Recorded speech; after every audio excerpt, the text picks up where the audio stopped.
की जास्त करून म्हणजे प्रॅक्टिकल वरती मला वाटायचं की प्रॅक्टिकलनी जास्त होतं. जसं की आपण सपोज सायन्सचं घेतो, लेन्सेस बघितल्या आम्ही आमच्या क्लासेसमध्ये, लेन्सेस पण बघितल्या जेणेकरून refraction of light, reflection of light हे जास्त कन्सेप्ट म्हणजे समजून घेतली. जसं सपोज जर आपण बुक्समध्ये वाचलं की एवढं क्लिअर नाही होत आपल्याला की नेमकं काय होतं, पण हे जर आपण करून बघितलं तर त्याने जास्त समजून येतं. आपल्याला क्वेश्चन पडतात ते जे आपण प्रॅक्टिकल केल्यानंतर ते क्वेश्चन आपले सॉल्व्ह होऊन जातात. ओके, म्हणजे तुझा असा मेसेज असेल सर्वांसाठी की सायन्स शिकायचं असेल तर प्रॅक्टिकल बेसनीच शिकणे जास्त उपयोगाचं आहे. हा. नमस्कार मित्रांनो, मी चैतन्य कळमकर, आपल्या सर्वांचे आपले मराठी पॉडकास्ट ज्याचं नाव आहे ऐकूया बोलूया, स्पॉन्सर्ड बाय कळमकर अकॅडमी, यामध्ये सहर्ष स्वागत करतो.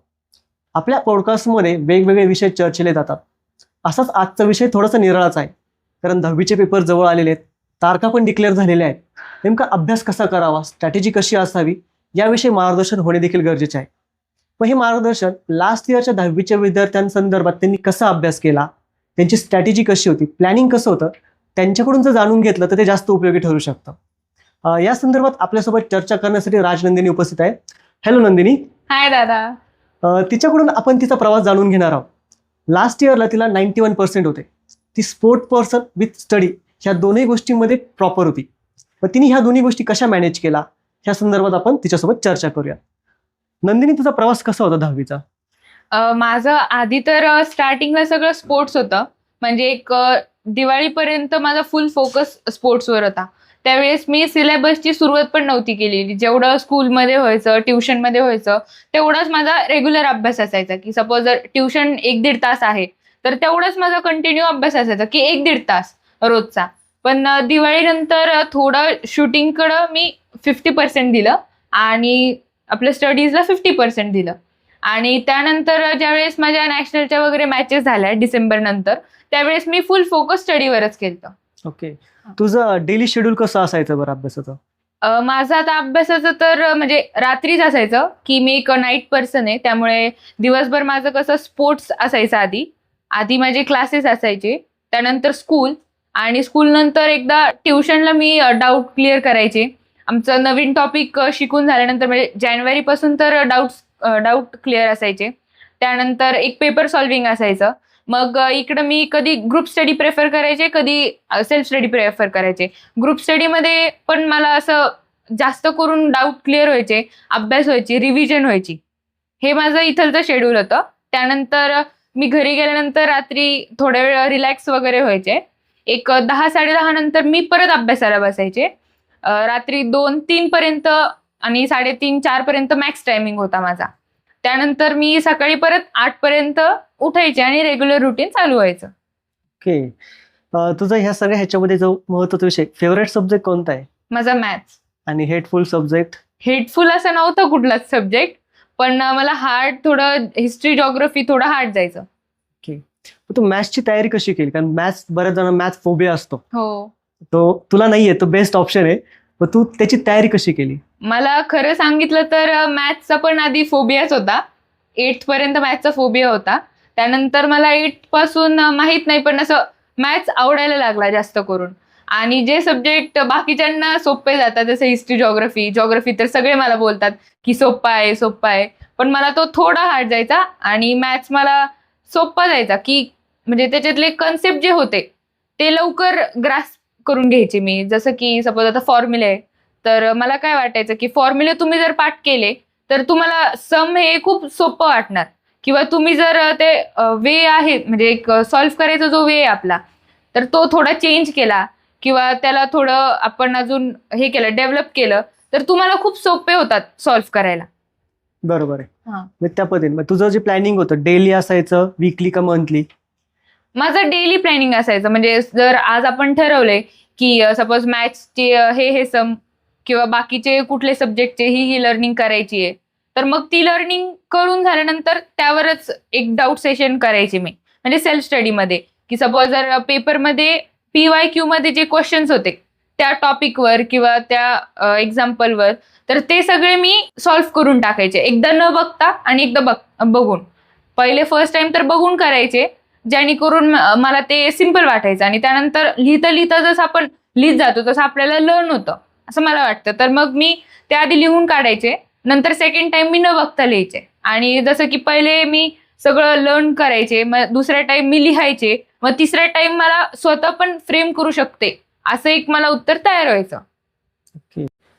रिव्हिजन तू किती वेळेस केली बरं सर्व ऑलमोस्ट? आता फुल सिलेबस रिव्हिजन मी एकदाच केलेली आणि त्यानंतर मी सेकंड टाइम मध्ये इम्पॉर्टंट पॉइंट्स, इम्पॉर्टंट क्वेश्चन्स आणि PYQ हे सगळे मी सेकंड टाइम मध्ये केले.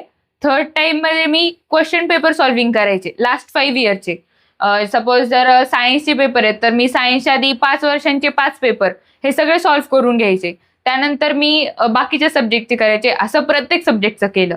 ओके. PYQचा तू मुद्दा बोलली, PYQचं खरंच इम्पॉर्टन्स आहे का एक्झाम मध्ये? PYQचा खूप जास्त म्हणजे इम्पॉर्टन्स आहे तसं तर, कारण की आपण जे क्वेश्चन बघतो की जे मागच्या वर्षी आलेले आहेत तर त्यानुसार आपल्याला एक आयडिया भेटते की नेक्स्ट पेपर कसा असू शकतो, किंवा हा पेपर जर हार्ड आहे तर ह्याची इझी लेवल कशी करायची. आणि त्यावर डिपेंड सपोज एक आपल्याला वेटेज भेटतं की ह्या लेसनला इतकं वेटेज आहे, ह्या क्वेश्चनला तेवढं वेटेज आहे. मग त्यानुसार आपल्याला स्टडीवर फोकस करता येतं आणि त्यानुसार आपल्याला पॉइंट्स पण लक्षात ठेवायला सोपं जातं असं वाटतं मला.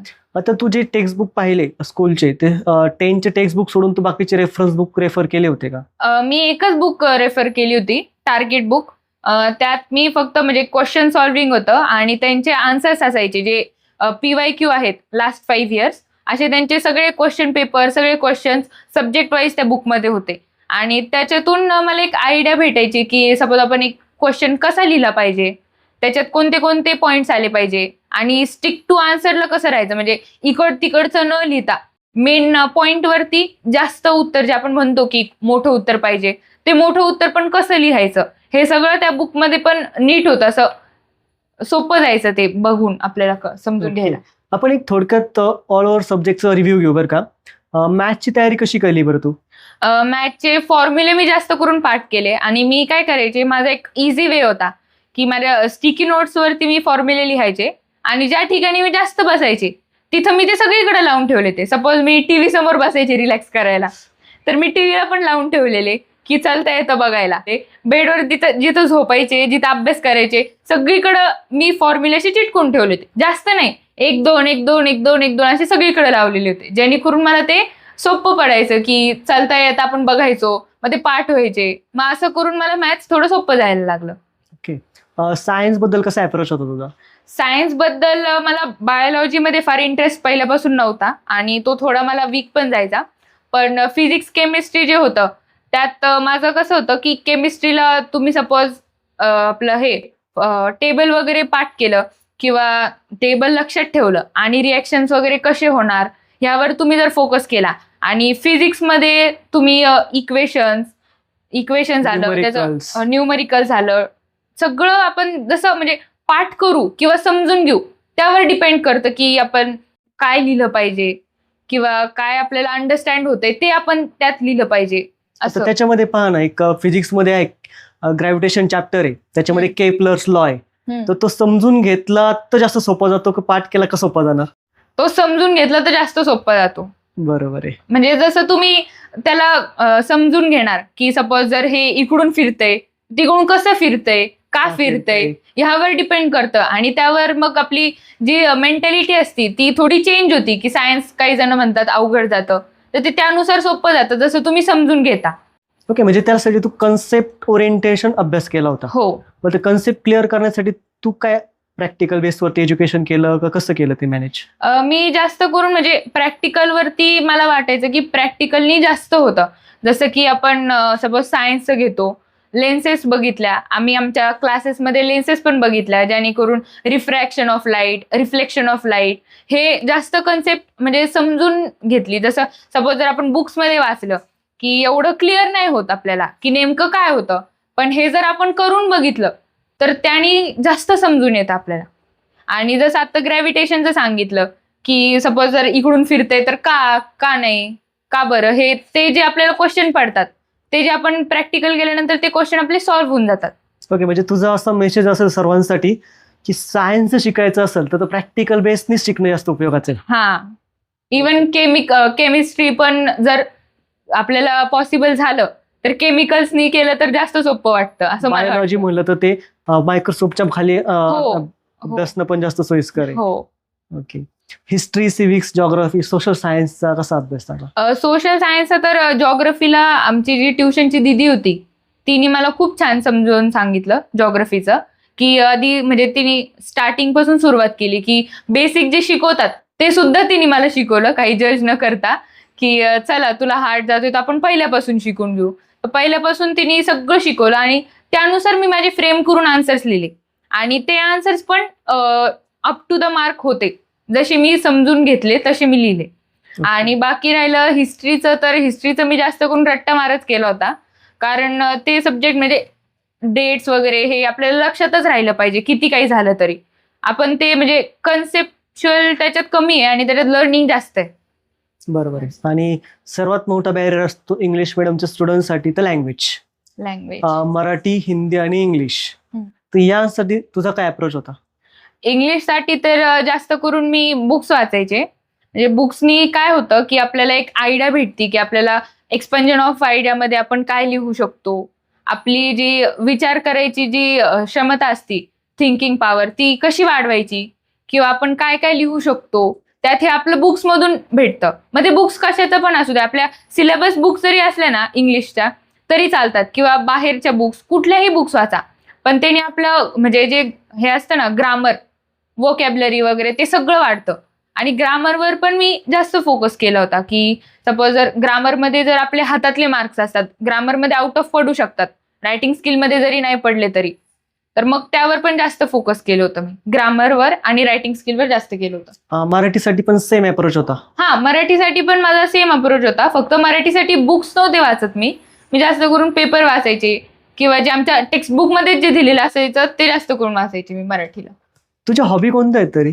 माझ्या हॉबी ड्रॉइंग आहे, टीव्ही बघणं आहे. टीव्ही बघून मला रिलॅक्स वाटतं. आणि जर काही असं म्हणजे मला जर अभ्यासातून बाहेर पडायचं असेल तर मी कधी फिरायला जाते, कधी रायडिंगला जाते. जास्त लांब नाही जात, इथून इथंच. तर पण एक माइंड फ्रेश होतं किंवा बाहेर जाऊन बसणार नेचरमध्ये. जेवढं आपण म्हणजे ग्रीनरीला जेवढं अट्रॅक्ट करू तेवढं रिलॅक्स होऊन जाऊ. ओके. म्हणजे अभ्यासाच्या झोनमध्ये असताना जे काही प्रेशर येतं, डिप्रेशन, त्यातून जर बाहेर पडायचं असेल तर तू काय करायची? त्यातून जर म्हणजे प्रेशर जर आले अभ्यासाचं की आता एवढं सगळं सिलेबस आहे तर ते कसं होणार, तर फक्त एक थोडा वेळ जाऊन आहे ना मेडिटेट करायचं. जिथं कुठं शांतता भेटेल ना, सपोज आता मी तर आमच्या घरात जे गार्डन आहे त्या गार्डनमध्ये जाऊन बसायचे. तिथं आवाज वगैरे चालू असायचा पण तिथं शांतता भेटायची, की असं आपल्या बाजूनी चिमण्यांचा आवाज, हे सगळं अॅनलाइज करायचं. आणि जेव्हा तुम्ही मेडिटेशन करता तेव्हा आपल्या डोक्यात काय चाललंय हे विचार एका काळानंतर स्टॉप होतात. आणि ते स्टॉप होऊन आहे ना आपण बाकीचं थिंकिंग कसं गेलं पाहिजे, की आता इथून पुढं काय करणार, आपण अभ्यास कसा करणार किंवा कुठून सुरुवात करायची, हे आपल्याला एका टाइम नंतर कळायला लागतं मेडिटेशनला बसलं. नक्की नक्की. ह्या महत्वाच्या गोष्टी आहेत. आता नंदिनी तुझ्यासोबत एक रॅपिड फायर गेम खेळतो मी. त्याच्यातून काय होईल, 10वीचे जे काही विद्यार्थी आहेत त्यांच्या मनामध्ये जे काही प्रश्न आहेत त्यांना पण त्याचं उत्तर नक्कीच भेटून जाईल. लेट नाईट का early morning? Late night. Okay. कोणत्या सब्जेक्टवर जास्त फोकस होता? मॅथ्सवर. कोणत्या विषयाची भीती वाटायची? जॉग्रफी. किती तास अभ्यास व्हायचा? माझा दिवसभरातून बघितलं गेलं तर 6 तास व्हायचा. ओके. सिलेबसची रिव्हिजन किती वेळा केली? सिलेबसची फर्स्ट टाइम तर ऑल सिलेबस केला आणि second time PYQ important questions असे 2-3 वेळेस रिव्हिजन झाली. थर्ड टाइम पेपर सॉल्व्हिंग केले. रट्टा मारून की समजून? काही सब्जेक्टला रट्टा मारलाय जसं सोशल सायन्स, आणि काही सब्जेक्टला हे कन्सेप्ट क्लिअर झाल्याशिवाय काही करताच येत नाही. फ्युचर गोल काय आहे? मला CA व्हायचंय. ओके. टीचर की जो जास्त इन्स्पायर करतो तुला? आमचा ट्युशनचा दादा, हाच चैतन्य दादा.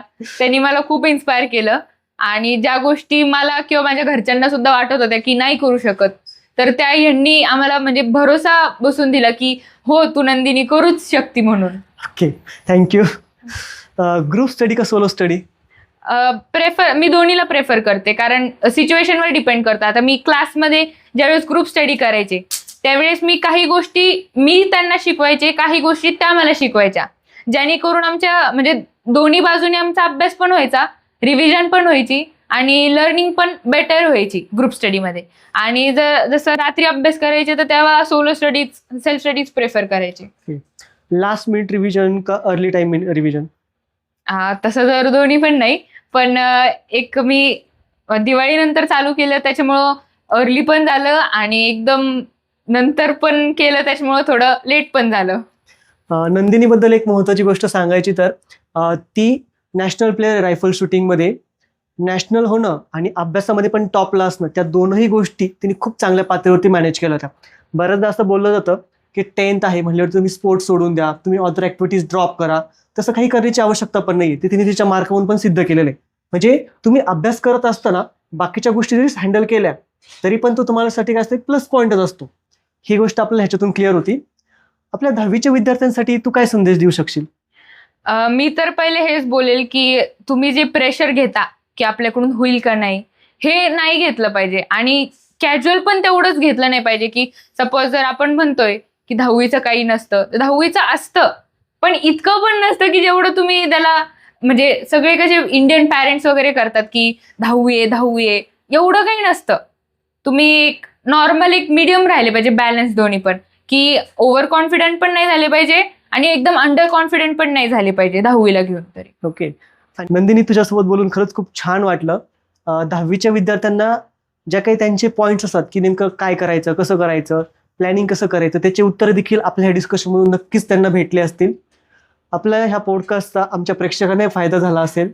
तुमचे जे काही प्रश्न असतील, काही कमेंट्स असतील तर ते तुम्ही नक्की करा. आणि असंच आपण नवनवीन विषयासह नक्की भेटत राहणार आहोत.